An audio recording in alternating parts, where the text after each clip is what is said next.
Danny Murphy? If United want to get better, they need a new manager. It was early in the second half, as Ole Gunnar Solskjaer stood on the touchline in the rain, when the chant first rose from the corner of Old Trafford, where the Manchester City fans were ranged. "Ole, Ole, give us a wave," sang the City supporters, as if the United boss was their friend and their ally in their attempt to retain their Premier League title. Whenever there was a break in play, they returned to the same theme. "Ole's at the wheel," they yelled over and over again, hijacking a chant that was once a favorite refrain of United supporters, so desperate for their old goal-scoring hero to succeed as their manager. When he refused to acknowledge them, they laughed and booed in pantomime fashion. It has got to the stage now, sadly, where opposing fans see Solskjaer as their secret weapon. They want him to stay more than United supporters. The chants felt cruel, as the chants of opposing fans often do. It also felt as if they signaled a tipping point in Solskjaer's reign at the club. Late goals from Cristiano Ronaldo against Atalanta are just camouflage.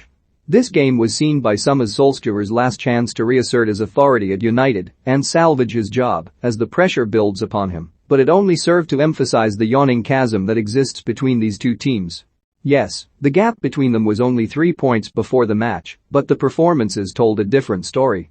City are in a different league from this United side. City may only have won 2-0, but the gulf in class was embarrassing. City were not at their best, but they were still utterly dominant. If it had not been for a brilliant display by David De Gea, City's margin of victory would have been far greater. United will not win the title this season. That much is crystal clear, but the question remains whether the United hierarchy have the appetite or the ambition to do anything about it. Solskjaer has done a fine job rebuilding United after the damage and division inflicted on them by Jose Mourinho, but it has been evident this season, particularly after United's outgoing executive vice-chairman Ed Woodward chose to sign Ronaldo rather than the central defensive midfield player who might have given United a chance of challenging, that Solskjaer has taken this team as far as he can. United went for clicks, not trophies. They went for shirt sales, not trophies. They went for social media engagement, not trophies. And now, as many predicted, Solskjaer is paying the price for their warped priorities. Ronaldo is a magnificent player, but he is 36, and against the best teams he is reduced to an island of impotence. When the final whistle went, boos rang around Old Trafford.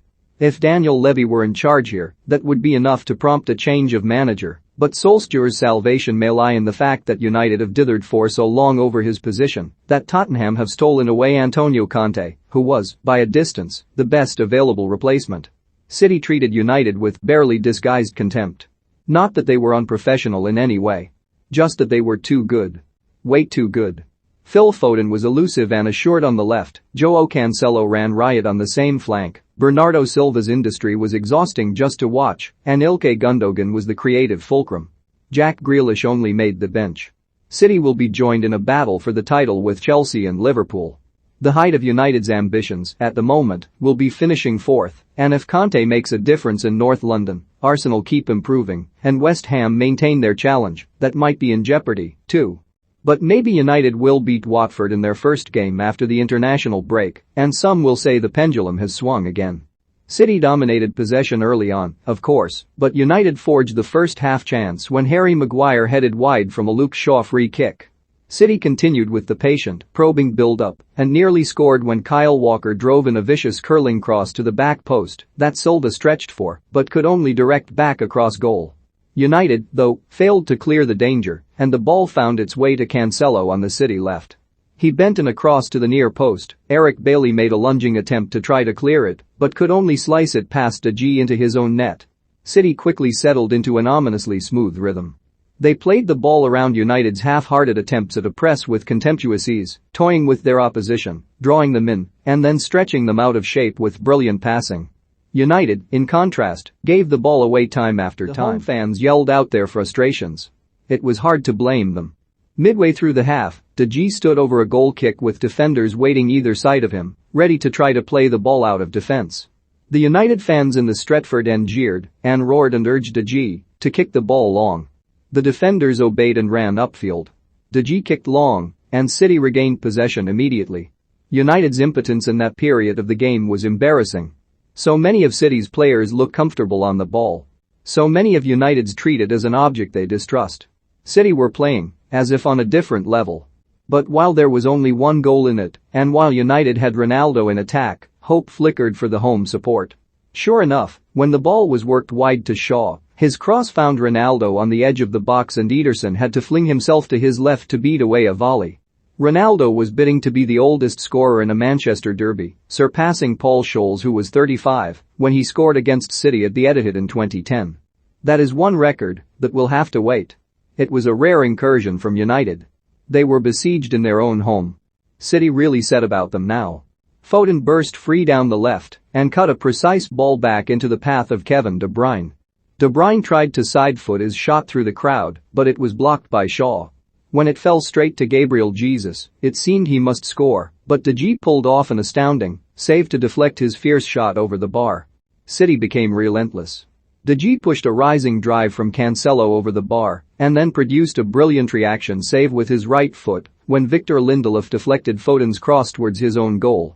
De Gea became a human wall. He pushed a goal-bound shot from De Bruyne wide of the post and then blocked another pill-driver from Cancelo.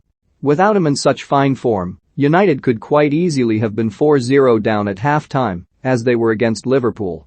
On the stroke of half-time, when it seemed United might have escaped the first 45 minutes with only a one-goal deficit, their defense pressed the self-destruct button again. Cancelo dinked a difficult ball into the area, but Maguire and Shaw watched it drift past them and allowed Silva to ghost onto it at the back post. Silva stuck out his left leg and prodded it towards the goal. De Gea was on his post, but he seemed to be taken by surprise and flapped at the ball, only succeeding in pushing it into the side netting. The ground was silent for a moment, not realizing what had happened. In the press box, Peter Schmeichel, the former Manchester United great, was apoplectic.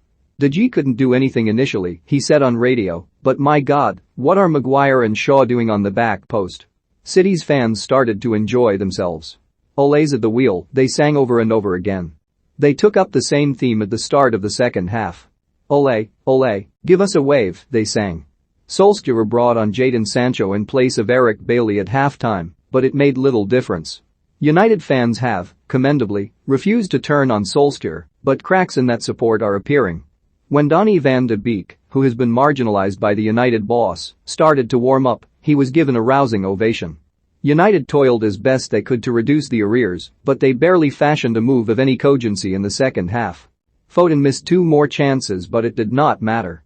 Ole's at the wheel, the City fans sang as the clock ticked down. Ole's at the wheel.